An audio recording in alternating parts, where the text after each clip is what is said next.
Feast of the exaltation of the Holy Cross. Cross is a sign of curse. Cross is a sign of punishment. Cross is a sign of death. And today we Christians celebrate holy exaltation of the cross. It's a spiritual paradox. Cross, a sign of curse, has become a sign of blessing. It's because Jesus bore the cross. Jesus had the cross. And now, what was a curse in the past has become a blessing with Jesus. Because Jesus had turned that curse into a blessing with obedience. Remember, if it is a feast, if you feast with the cross, definitely you have to be joyfully carrying the cross. There's no cross with frustration. There's no cross with grumbling. There's no cross with complaints. There's no cross with negativity. That's what we find in the desert. People, when Israelites were frustrated. And they were grumbling about the situation. And they were cursing God. And they were comparing their past. They were telling, it's better we could have had the past right there. And that grumbling will lose the meaning of the cross. So your struggles are part and parcel in your life. There's no other way. You have to bear that cross. But then if you do that with grumbling, if you do that with murmuring, with complaints, there's no cross. You will lose the meaning of cross. Jesus bore the cross. Jesus had the cross joyfully. He took that cross with meaning and said, and with obedience he took up the cross. That's why in Galatians, in the second reading, Philippians chapter 2 verse 6 to 11, it is said, though he was in the form of God, he did not regard equality with God as something to be grasped, but emptied himself. Kenos is what we call emptying himself, taking on the nature of a servant, made in human likeness, and in his appearance found as a man. He humbled himself by being obedient to death on the cross. See, it's a sign of obedience. You bear the pain, you go through the struggle, you take the struggle from the hand of God, hand of Abba.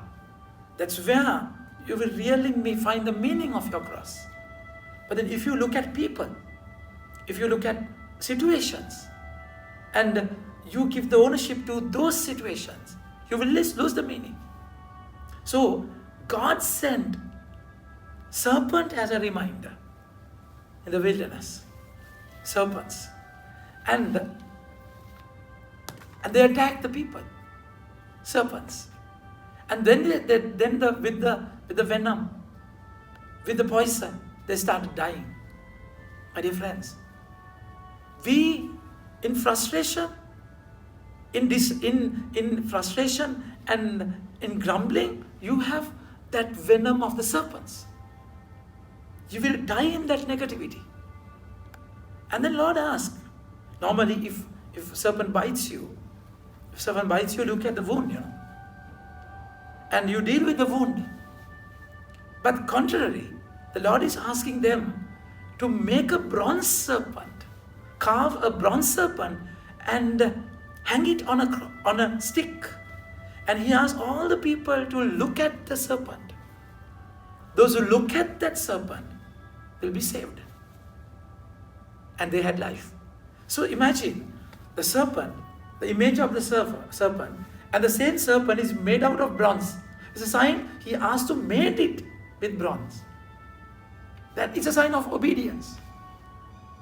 So they look at that bronze serpent hang on a stick, and they were saved. And now today we find cross, that stick, and Jesus is hanging there. nailed there.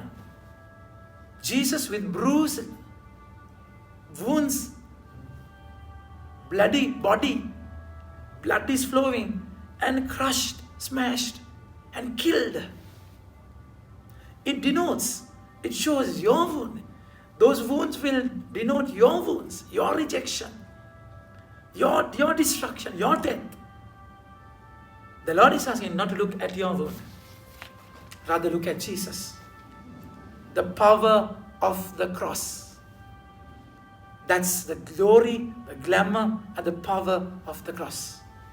So Jesus today, the very symbol of curse, has turned into a symbol of blessing.